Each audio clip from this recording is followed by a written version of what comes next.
Hi, my name's Phil Craig. I'm a writer, a TV producer, a lover of stories, and a connoisseur of scandal. And I'm on a mission to bring you the most scandalous tales ever told. So thanks for joining me here at the Scandalmongers podcast. Welcome to a very special episode of the Scandalmongers podcast from the Australian Bar and from a little baby castle in Wales. Very appropriate for our Gothic theme, I think. Yes, from a castle to a castle to a bar. So thank you for joining me. I'm a bit lonely now Andrew has left. So I have Skippy, but it's not quite the same, is it? I'll keep you company. I'll pop along every now and then. We had great fun when I came to your podcast as a guest. I've always loved it. And then being invited to come back every now and then and stand alongside you, I'm very excited. Yep. What's that, Skip? Yep. Mock is a lot more fun than Andrew and much better dressed. You're quite right. He's quite right. Hopefully I'm blending in with the William Morris tapestry. This jumper, which I'm wearing, for those of you listening, it's sort of green and patchwork. I'm supposed to look like a garden wall. Something out of Midsummer Night's Dream, I think, really. So anyway, I hear congratulations are in order in your household, your castle hold. My castle hold, my husband and I, God, I do sound very regal. My husband and I, we've reached 10 years of marriage, together 12 years, 10 years of marriage. We met in a place called Shipton Moyne, which is just by Highgrove in Gloucestershire. We were the only gays in the village, and we ended up getting married. Did you do anything special? So yes, actually. Neither of us are kind of party people, don't drink and all those sorts of things. So what we did is both of us are really feel that if you can't see your history, then you can't plan your ideal and best future. So we decided to do something that was kind of quite queer, but in a historical context. So we went to Brighton to stay in a beautiful Regency townhouse. So when we were there, we went out to Charleston Farmhouse, which was the weekend and then rural retreat of the Bloomsbury Group during the First World War. Vanessa Bell and her husband Clive Bell lived there. Her lover, Duncan Grant, his lover, male lover, Lytton Strachey, E.M. Forster, Maynard Keynes. It was a whole hodgepodge of people that pushed the boundaries of society in a beautiful rural environment. And it's interestingly, I posted about it actually on my Instagram, and it's gone crazy. But people have then sort of made an assumption that my husband and I behave in the same way as the Bloomsbury Group. And I'd like to say we do not behave in the same way. I may admire them for living authentically, but that can come in many different colours and hues. Interesting. Well, I was going to ask you what cocktail you might have chosen for your celebration. Clearly, that's the wrong question, since you're so sober and good. Yeah, both of us gave up alcohol. So I do we went to the Ritz on Sunday night for dinner in London, and I had an Angostura bitters, lime soda, and cordial, and I got that into my repertoire. And I used to live in Sydney when I was a young HR manager. I went out to Sydney, studied, lived in Paddington long before it was very ritzy and fabulous as it is now. And I remember this wonderful Australian drag queen didn't drink, and she had Angostura bitters, lime, and cordial, and it's my adopted non-alcoholic drink. No, your lemon, lime, and bitters is a classic Aussie drink, and actually we sometimes have them at the Australian Bar when we're feeling good, but we don't feel good that often. Well, actually, it's interesting you mentioned the Bloomsbury Group, because in a while we're going to be talking about another group of people from a different century who also very much pushed the boundaries in all kinds of directions, and certainly lived in ways that were seen to being extremely modern, extremely scandalous, extremely illegal. By the standards of their time. I guess we have a lot of Gothic kind of going on. I found this Gothic checklist. Now, where did I put it? I thought, given that we're going to be talking about this stuff, I should check it out with you. There's always a checklist, isn't there? There's always a checklist. I hope it has somewhere on there, extremely camp. If it doesn't, then you have to put an extra box and a tick in it there. What it says is, Phil, you should clean up your screensaver because I can't find it. Oh, here we go. Gothic checklist. First of all, do you have the forlorn estate? Okay, so you're looking at country houses, someone of immense privilege and a flaw. There's definitely, is it a tragic flaw? Is it something they just can't necessarily get away from? Is there bad weather? Well, I'm looking at absolute howling rain and gale at the moment. Plus, I'm about half a mile less, maybe only a quarter of a mile, from Strawberry Hill House, which is the ultimate Gothic house, isn't it? Absolutely. Horace Walpole, his little kind of Gothic fantasy just outside London. And that is kind of the high priest of architectural camp there. And I think obviously he wrote The Castle of Otranto, which lots of people have said is the first Gothic novel. He went there when he was outed by somebody, and he said rather dramatically he was going to Strawberry Hill to take the veil, which rather than saying I'm just going to disappear, I shall take the veil. And he got, like a lot of the people we're going to be talking about later, he got into what we would now describe as substance abuse. And he had a vision in the stairs in the Gothic hallway at Strawberry Hill and saw this hand pointing. And that gave him the inspiration for the Castle of Otranto. Well, which you and your fella should come. I mean, they do these lovely evening tours. Yeah. By candlelight. You've probably done it before, but next time you're in London, we need to do that. It'd be fun. It's amazing. I actually did a video on my YouTube with them about it, and they do Gothic tours. They do also LGBTQ plus tours, and that is really interesting because lots of historic places, there are a lot of LGBTQ plus people associated with them, but because at the time it might have been illegal or because ancestors have kind of redacted their history, we don't know much about it. And many of these historic homes are starting to say, let's look at these bachelors who live with their best friend for 27 years and try and understand and discover what their relationship was like, and then bring that to life in the history of this place. So people, rightfully, all people, straight, LGBTQ, whatever, have a place in history. Oh, well said. Very well said. Need to go back to the checklist. Got to keep on the schedule. Is there a sinister aristocrat? Well, not sitting here. But could be you, I guess. There always has to be. I am a lord, but I'm not an aristocratic lord. I'm a manorial lord, slightly different, but yes. Okay, well, you got your castle, you got your aristocrat. Is there an oddly informed crow who keeps blurting out a dark secret and won't shut the F up? I have a small black dog sitting on a sofa over here, but apart from that, no crow. I love that. Oh, dear. Well, why a crow specifically? I don't know. I guess it's something to do with Edgar Allan Poe, isn't it? Is there or ravens, it should be really. Okay, well, so before we launch it, please indulge me because regular viewers will know I like to give a little update from the last week's episode. And actually, I think you'll enjoy this. There was one of the most bizarre, surreal threads in the comments that developed. Our good friend Jonathan Brewer commenting on my monologue about the Singapore sling. Some cherry brandy there, by the way, guys. We're doing it properly this week. Commenting on the Singapore sling, drew a parallel between that cocktail and an upcoming show I've got about Wallis Simpson.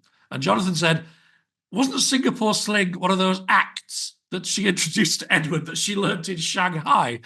Anyway, various people jumped on this. Jan White, Susan Marg, various of our old friends. And the thread developed into a kind of strange journey to all kinds of wrong places that took in cocktails, Wallis Simpson, sexual positions, and also Susan Marg's possums, which I think is not a euphemism. Susan wrote about how she fed her possums at night and fell asleep in front of the podcast or listening to the podcast. And various people, Karen Sinclair said, I think Australians, when they say possums, mean their children. But actually, I don't think you did you, Susan? I think you meant actual possums because you're out in the bush and all sorts of weird things happen in Queensland. Anyway, that's my update. Sorry to crave your indulgence. We'll go back to the Goths. Sounds like Camden in 1987 when you say something like that. Yes, doesn't it?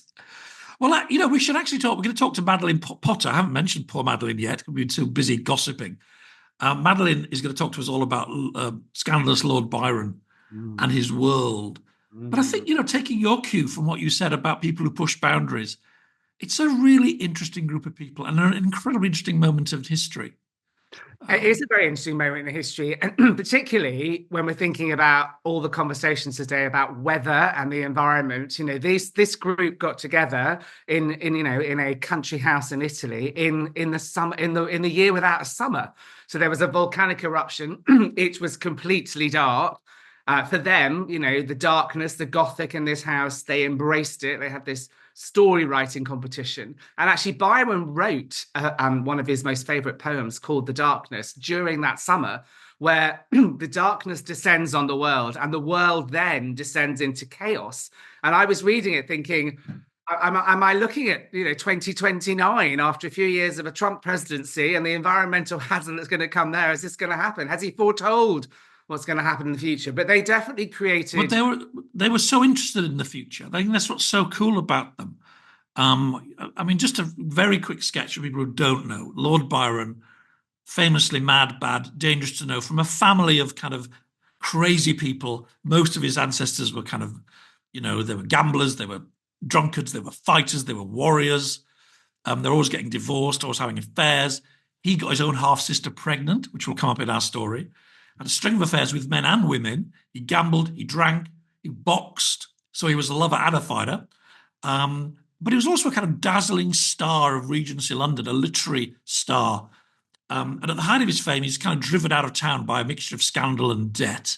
And I think his wife's divorcing him, not unreasonably. No, I mean he named. You said he had a child with his half sister, and then he named his child after his half sister.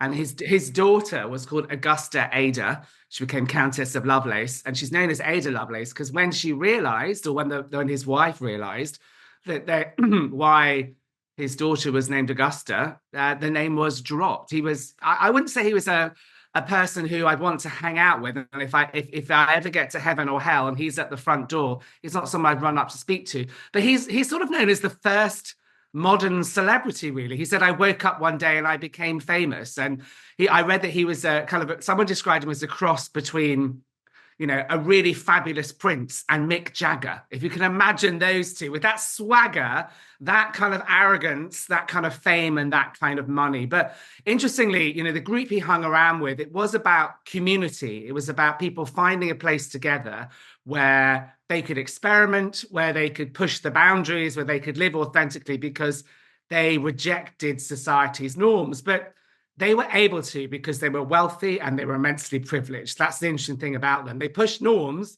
were very exciting, but from a place of incredible privilege and wealth. Well, it's actually, in a way, it reminds me of the conversation we had 2 years ago about Dear Oscar.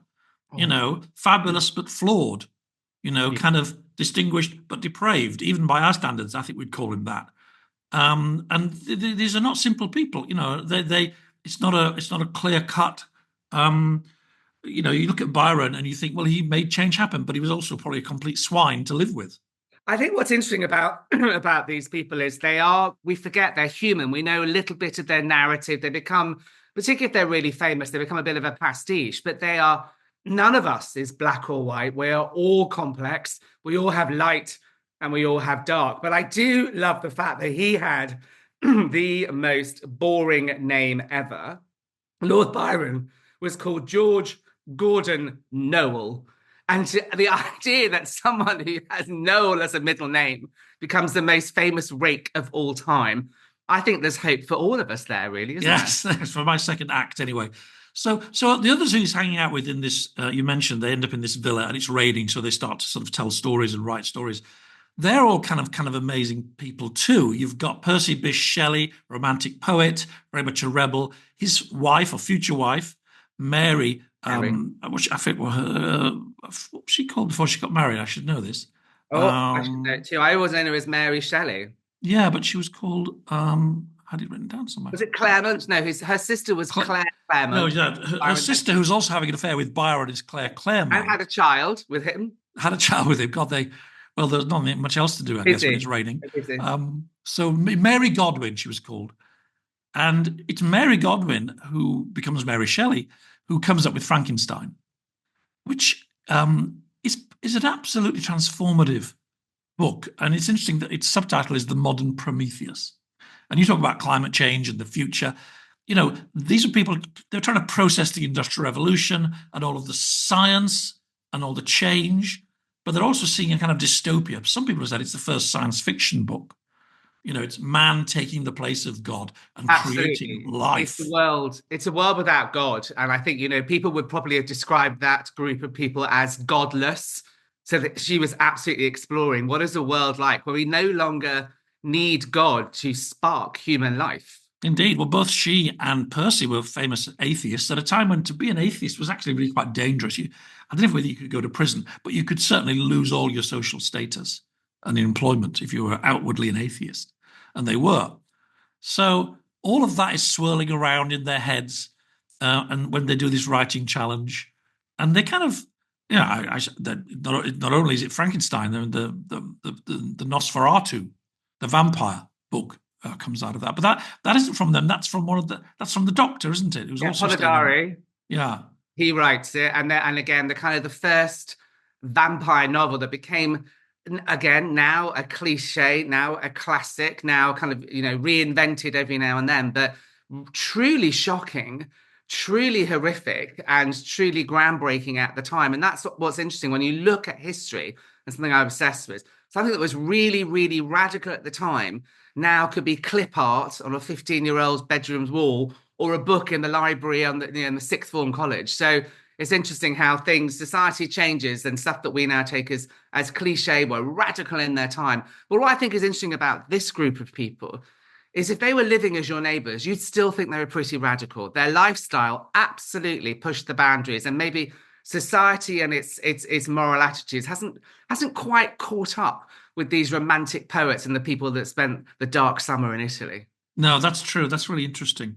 You mentioned Mick Jagger, didn't you? And that's only a small story compared to, for romantic poets. But, it's not that long ago. He was having police raids, and he was seen as an outrageous, oh my God, they're doing drugs. Oh my God, they're all having sex with each other.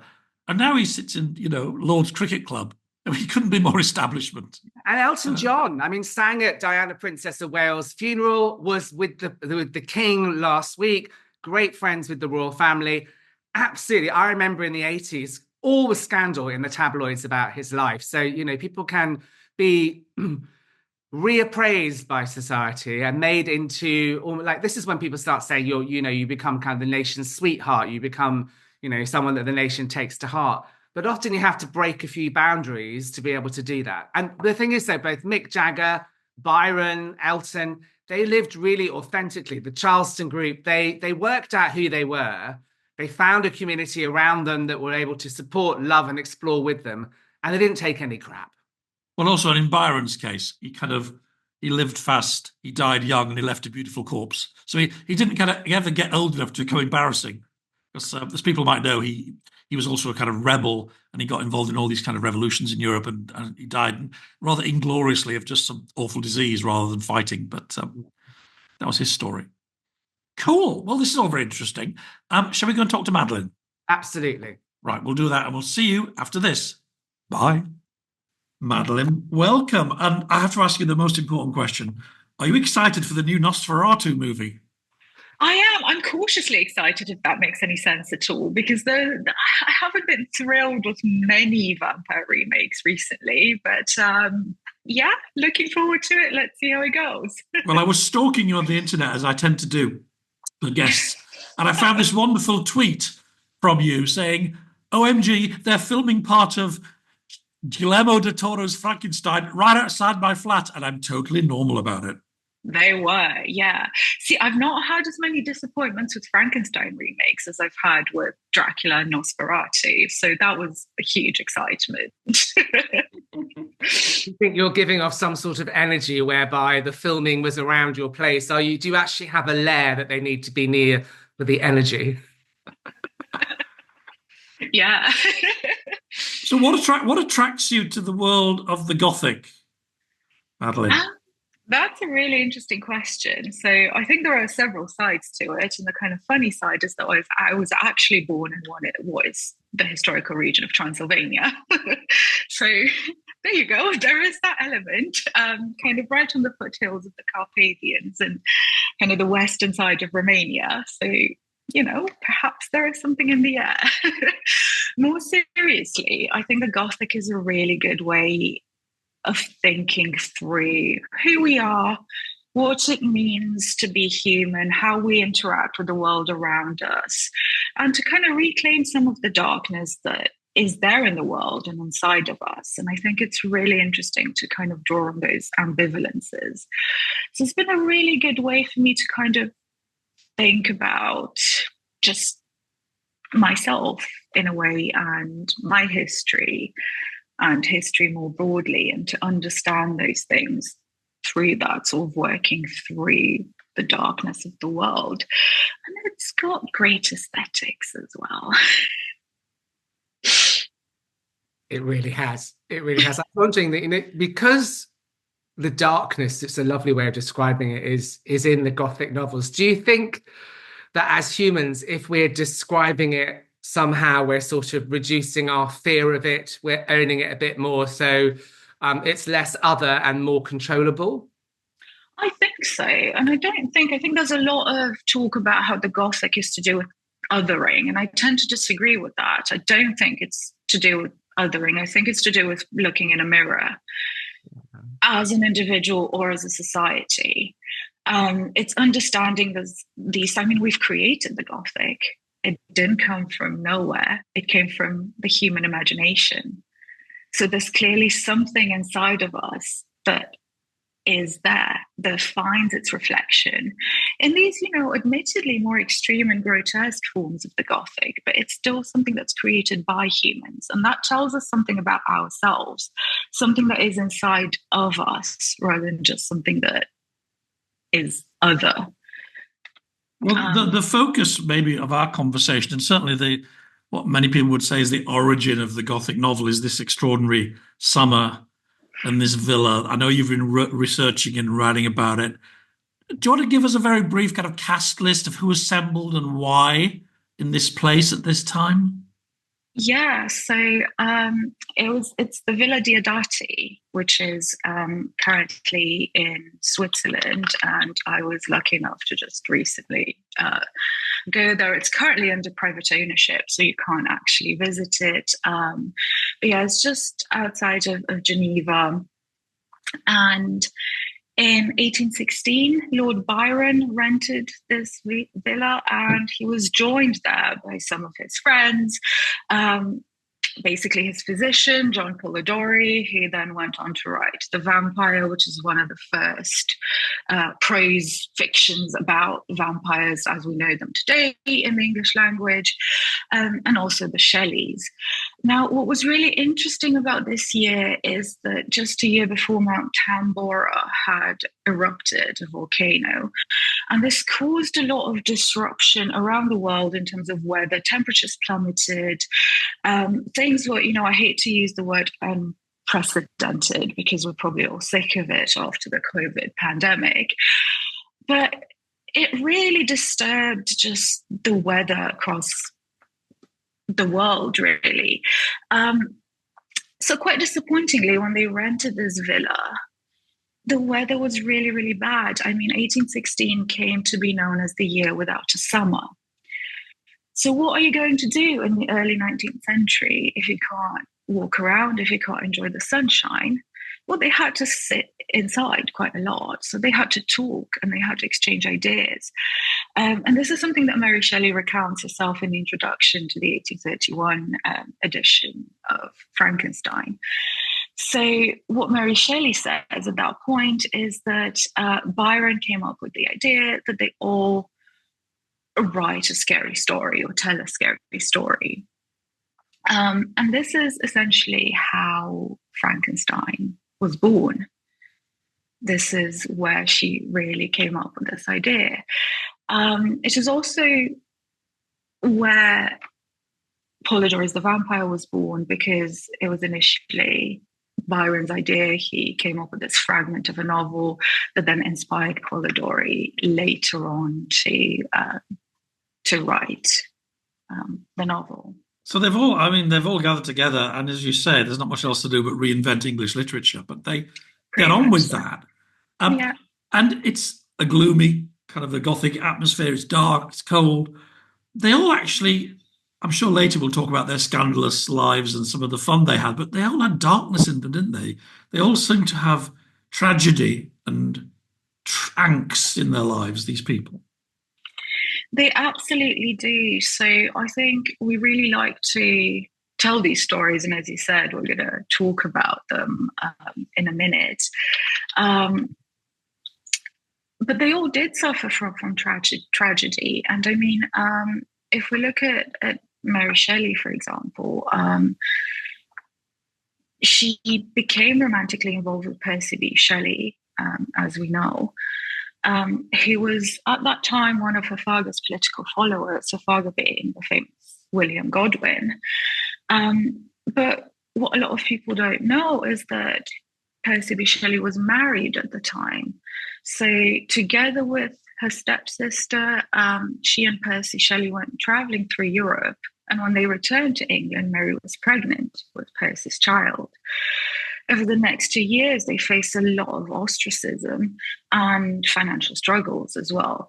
And then the daughter dies as well, so they are blighted by tremendous grief, right? So what follows then is also that Percy Shelley's first wife commits suicide, and then eventually they can get married as well.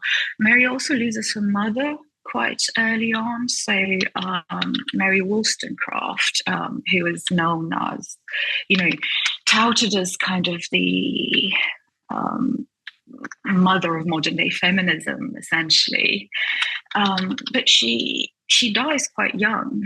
Can you see me? I can see you. Yeah, I just yeah. No, I find it all fascinating because they mad, bad, and dangerous to know is a famous line about Byron, and he was probably all of those things. He was a very bad boy in all sorts of ways, but he attracted these people with their unique imagination to him, and was obviously the sort of catalyst for this remarkable experience. I mean, do you think that Frankenstein was a turning point in literature? I think it was. I tend to see it as kind of the turning point specifically in monster literature as a subgenre of the Gothic. It's one of the earliest fully developed texts where we get this sympathetic monster, where we get this kind of quite philosophically and theologically engaged analysis of this creature. I think I said that I've not had as many disappointments with Frankenstein films, but one thing I do dislike is the depiction of the creature as a kind of grunting, bumbling, idiot, when that's absolutely not the case in the novel. He's very, very articulate, he's very emotional, he's going through these absolutely complex processes of thought and emotion. He's learning language, he's wanting to interact with the world. And you really get, obviously Frankenstein is a framed narrative and we get these stories, but it is a story where we do get the monster's voice or the creature's voice. I tend to be cautious about calling him a monster. So I think it's an absolute turning point in the rise of the figure of the monster as a complex, sympathetic and ambivalent creature, because even these sympathetic readings, they're not all that there is. Ultimately he is revenge thirsty. So once again, taking us to those ambivalences of the Gothic in quite fascinating ways, I think. There's an element to the Gothic that I'm fascinated in as a queer historian, which is the camp element. Castle of Otranto, Horace Walpole, his little kind of Gothic masterpiece fantasy over at Strawberry Hill. It's about 200 yards over there. It's where I live. Sorry. Actually in the backyard.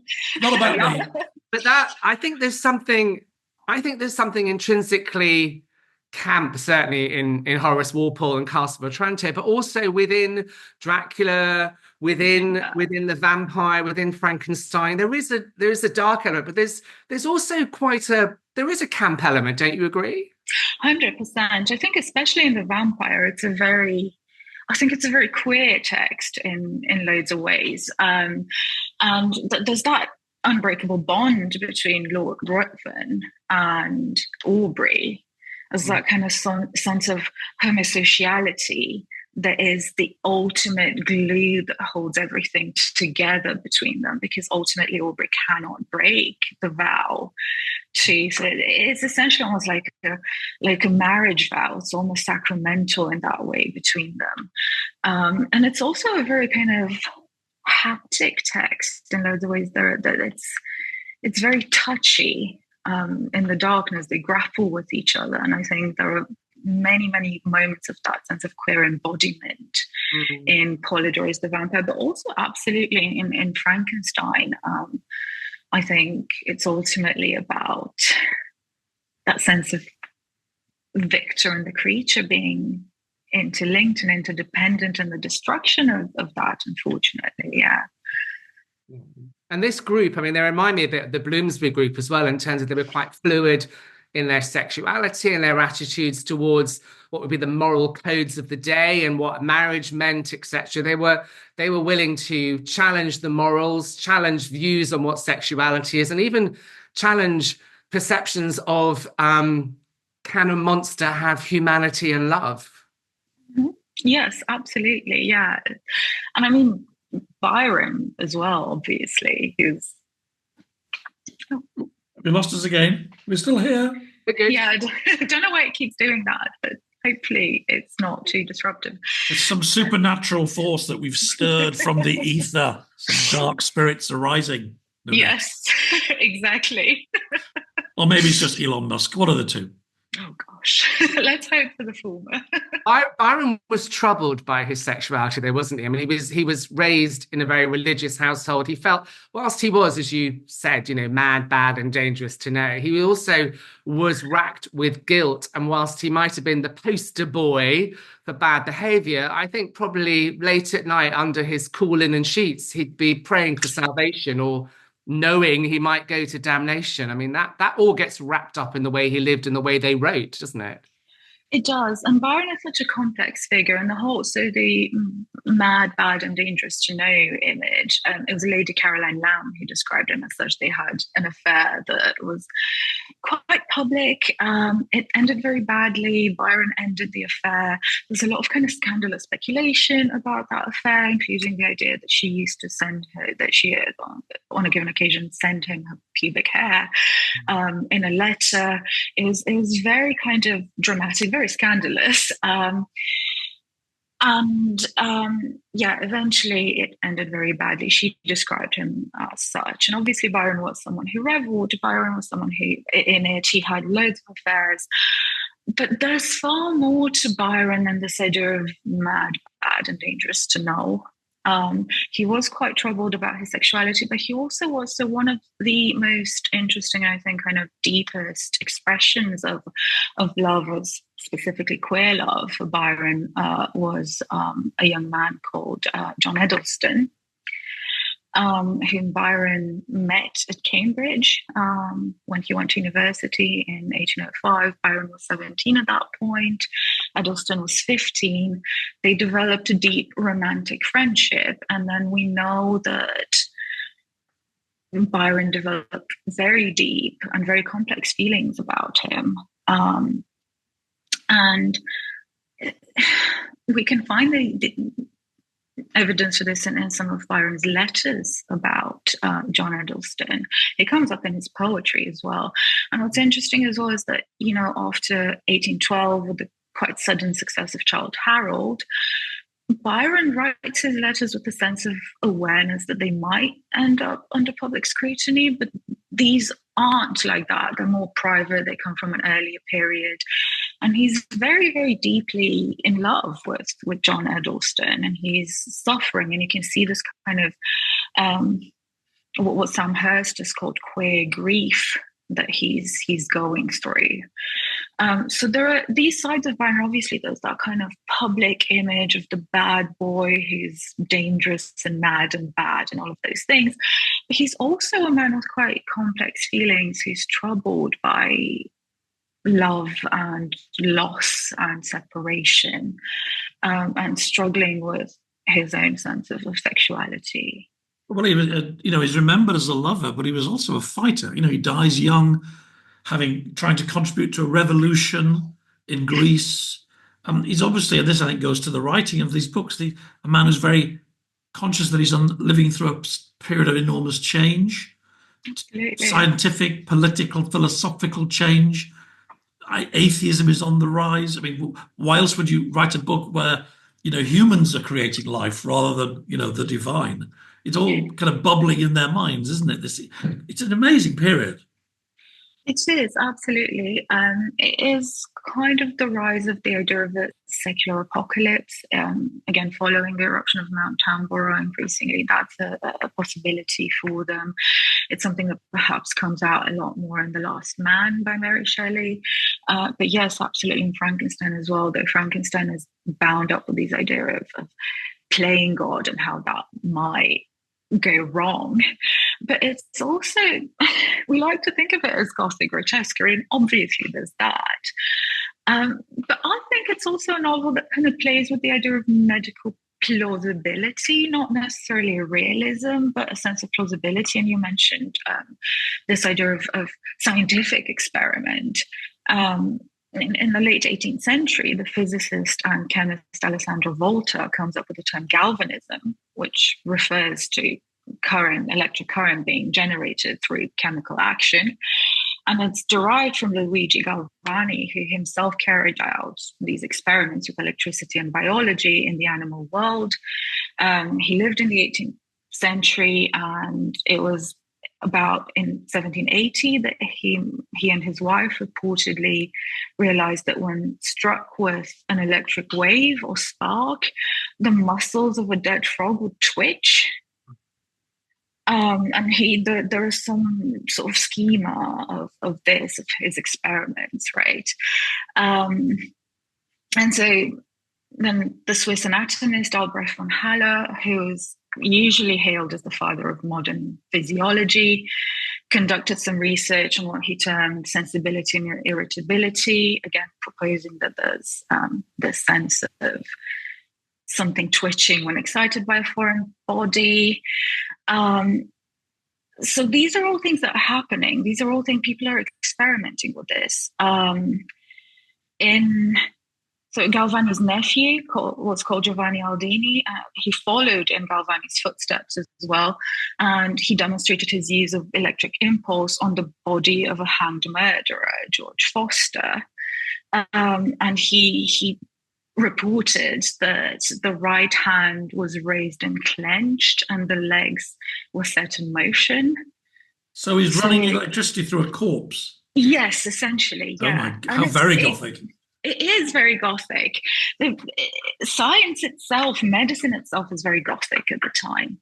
And obviously we can recognize, if you look at the kind of accounts that they give about these experiments, it's very much echoing Victor Frankenstein's own account in the novel. And I think that's absolutely fascinating.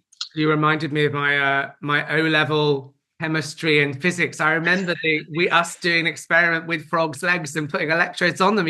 I'm brought back 40 years. But I'm interested, that idea actually, we take these novels as, they're part of history and we're remembering them as absolutely kind of vital in the canon of Gothic literature. But from what you're describing, they were looking at very contemporary, very radical, actually, experiments, things that were pushing mankind to think beyond just a creator who you couldn't question, or the idea of there being a fruit of a forbidden tree. They were taking really contemporary stuff and putting it in their novels and kind of pushing contemplation of what mankind is and what could be possible. They were, and this continued throughout the 19th century. I mean, even Bram Stoker's Dracula, he used to show, so Bram Stoker's brother was a surgeon and an anatomist, and Stoker used to show his brother his description of the transfusion scenes and ask him, are these accurate? Are these realistic? Because I really want to engage with that contemporary, radical science. And obviously when we look at it now, we now know that there are blood types. So we know that the transfusions in Dracula make no sense whatsoever. But if you look at scientific history, the history of science and the history of medicine, yes, these novels are very much engaging with those contemporary questions. You mentioned that Mary's family included some early feminist thinkers and writers, some really important ones. I mean, as a woman publishing a book under her own name in the early decades of the 90s, she must be one of the first, wasn't she? I think you think of the Brontes many decades later, it was seen as quite shocking. George Eliot, and yeah. Yeah, so she was obviously kind of an out and proud, here I am, here are my words, and I'm a woman. Yeah, I mean, there is, Charlotte Smith is also someone who was writing as a woman. She's often kind of thought of as one of the forgotten romantic poets, but Wordsworth was tremendously influenced by her. And she was someone who was publishing and making money. But yeah, you're absolutely right. I mean, George Eliot's a really interesting case because she takes her pen name because she doesn't want to be associated with the idea that women writers are emotional, or they have this kind of sensibility. She wants to be seen as a serious writer rather than a kind of emotional female writer. There's also Jane Austen as well, who's publishing. So there are women in the literary world, but it's something that they negotiate in various ways, and sometimes they do prefer to take the male pen name. But I mean, I guess Frankenstein is very, very different to Austen, isn't it? It's an entirely different kind of book, and so different. Much as I love Jane Austen, and I do, it was just a step change. It was women in their place in the domestic setting and talking about, the universal truth, you have to get a man. This is about, you don't need a man, you can just build one. I mean, it's just very true. Yeah. Excellent. And there's the Northanger Abbey where, you reading Gothic novels is distracting you from reality. The reality was probably quite tough. I just want to, we can't sit down, they haven't been diagnosed, but I'm just wondering, in terms of your research, what your thoughts are in terms of the mental health of these individuals. I mean, I've been looking at some of Byron's letters, and there's definitely, I think, I'm not a doctor, but something going on there that isn't quite right in terms of his mental health, and possibly with Shelley as well. Is that coming into any of your research around whether or not there was elements of bipolarism or manic depressiveness? And did that fuel them potentially artistically in some way? I think so. So my kind of research and the kind of medical history tends to focus more on the novels rather than on the biographical side of things. But yes, absolutely. I think especially with Byron, and Byron very likely suffered from an eating disorder as well, which was quite consuming to him. Coleridge was addicted to opium as well. So there's a sense of addiction there. I think definitely depression as well. And Mary Shelley was known for her melancholy moods sometimes. What moods? Melancholy. That's a very cool word. It is, yeah. But at the same time, I think sometimes it can be quite difficult. So, for example, there's been the speculation about Mary Shelley's life that William Godwin taught her how to read by tracing the letters on her mother's grave, that she potentially consummated her relationship with Percy B. Shelley in a cemetery. And a lot of these accounts tend to be dramatized, I think, because we need our artists to be like that. We need our artists to suffer, to be gloom. And there's obviously a biographical element there, but I think sometimes it can be really difficult to really ascertain all the details of this, precisely because of dramatized accounts that aren't just retrospective, but that happen during that time as well, because people like to gossip and people like to create images of themselves. I'm thinking again about Byron. So I think there's a tension between private and public that sometimes can make it difficult to say for sure. But I think that there is definitely a sense of depression. It's almost like that stuff with her, though. There's almost like a branding activity going on, isn't there, in terms of, learning to write on a tombstone. You can't get more gothic as a gothic novelist. That's a backstory made in PR heaven, surely. That's a brand. Exactly. It's a brand being created in front of us hundreds of years ago. I love that. I love it. I don't believe it, but I love it. Exactly. Did she write any more similar books after Frankenstein, or did she go in a different direction? She wrote, yeah. So The Last Man is great. I don't know if you've read it. I don't want to spoil things. But yeah, I definitely recommend The Last Man, which is kind of a science fiction novel. It might remind you of the pandemic as well.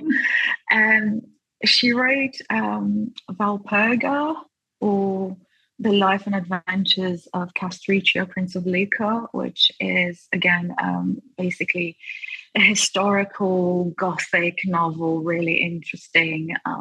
She's obviously remembered for Frankenstein, but she wrote also Matilda is a great text by Shelley. So she did keep writing, but I think it's difficult. So she's not a one-hit wonder, is what I'm saying. Yeah.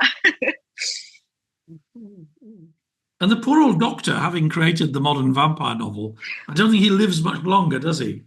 He never really has a second go at fame. No, so Polidori, so Mary Shelley describes him as poor Polidori, which I really like that, because he's always, he does die quite young. When he first publishes The Vampire, everybody thinks this is Byron's. Reportedly, Goethe said that this is the English poet's, i.e. Byron's, best work so far. In France, they publish collected works of Byron that includes The Vampire. And then when people find out that it wasn't Byron, because both Byron and Polidori are quite keen to address that misunderstanding, some of that magic disappears. And when people realize that it wasn't Byron, they suddenly don't like the text anymore. It's suddenly flat, which is very interesting. I think that tells us a lot about that sense of authorship and the aura that's created around a particular, person. Celebrity, isn't it? I mean, Byron's been described as the first celebrity. He wrote, I woke up one morning and found myself famous. I mean... Exactly. Yes, exactly. But to add to the to Polidori and his death, there's been a lot of speculation that he would have died by suicide, but taking prussic acid. The coroner said that it was natural causes. So I think that's once again kind of showing that wavering between scandalized or dramatized accounts, the lives that we want to attribute to the people, and the reality that perhaps is less so, I suppose. This is the Scandal Mongers podcast. There was a lot more scandal about Byron than we haven't discussed. Phil, I don't know how deep you want to go down the rabbit hole, but I believe that he ultimately left England because of the scandalous affair with his half-sister. That is part of it. He's also broke all the time, isn't he? He's on the run from his creditors. Yeah. I think all the Lord Byrons were broke. They spent all their money on the house in Nottingham, didn't they? But he had an affair with his half-sister and even called his daughter the same name. That's pretty weird. Which she then dropped. That's pretty weird. Was Ada Lovelace, but she was Augusta Ada Lovelace, and Augusta was his half-sister. And there's a whole complex thing going on there that, at the same time, I don't know, I found it fascinating and slightly repugnant, which is the element of a true scandal. Absolutely. It is. Sorry, Phil, did you want to say? No, I was just going to say, I didn't know till we had started this conversation that you had actually came from Romania, maybe even Transylvania. And I was just going to ask whether, growing up, of these stories, Dracula, are they popular there, or are people over it? They're fed up with being kind of pigeonholed in that way. I mean, I haven't lived in Romania for a long time now. When I was growing up, it was post-communist Romania. And I was growing up Romany as well. So there wasn't a ton of sense of people being aware of it, at least not in my immediate circle. My understanding now, but again, I haven't been back in a long time. My understanding now is that Gothic tourism in Romania is starting to be embraced a lot more. Although there are people who, of course, will say, oh, this is fetishizing, this is non-historical, this is scandalous. But a lot of people are starting more broadly to embrace. And if you go to Transylvania now, you can buy a lot of kind of trinkets and bottles of red wine advertised as blood. Yeah. And funnily enough, the epicenter of Romania's Gothic tourism now is Bran Castle, which has no historical bearing to the real Vlad Dracul, who was actually ruler of Wallachia, which is in southern Romania. But they're profiting off it. So, and Dacre Stoker, Bram Stoker's great grandnephew, does tours of Transylvania. I think now it's becoming a lot more sort of. How different is The Vampire, the original book that came out of this summer Without Sunshine? How different is it from the famous Dracula book, which was written several decades later by Bram Stoker? Is it the same basic plot or very different?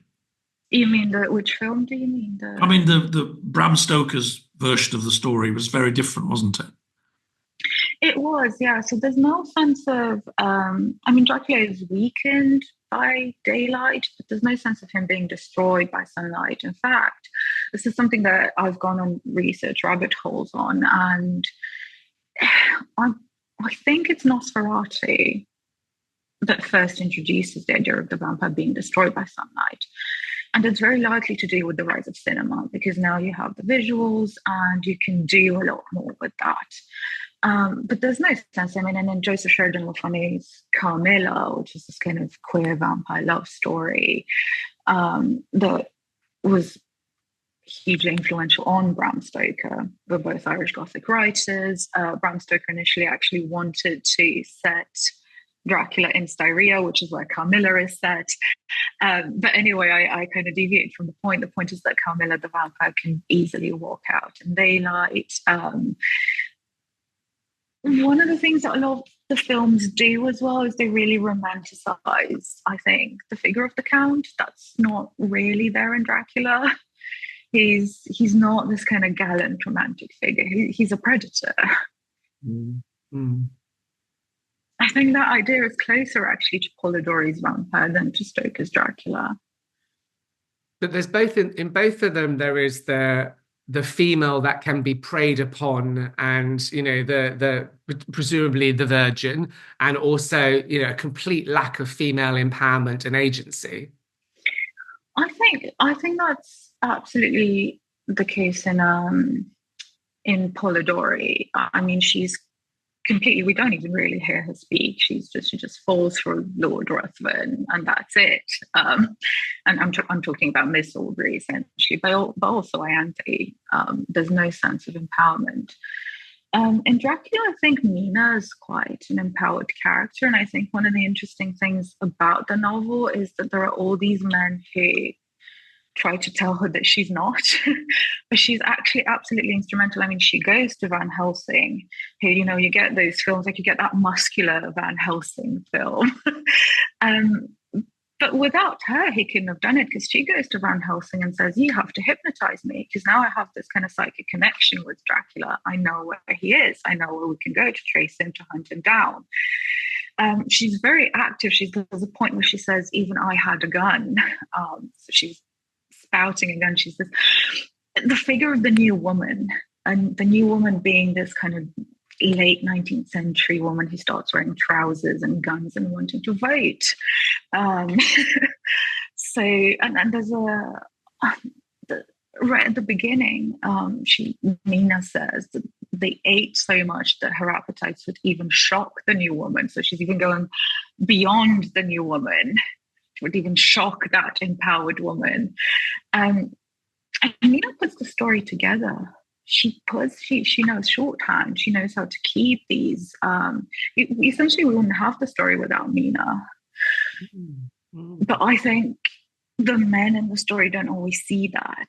And Van Helsing often describes her as a woman with a man's brain. Interesting. Yeah.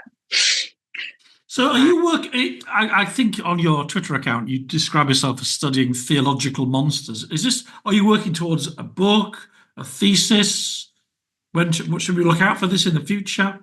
Yes, so the book is under contract with University of Wales Press for their Gothic Literary Studies series.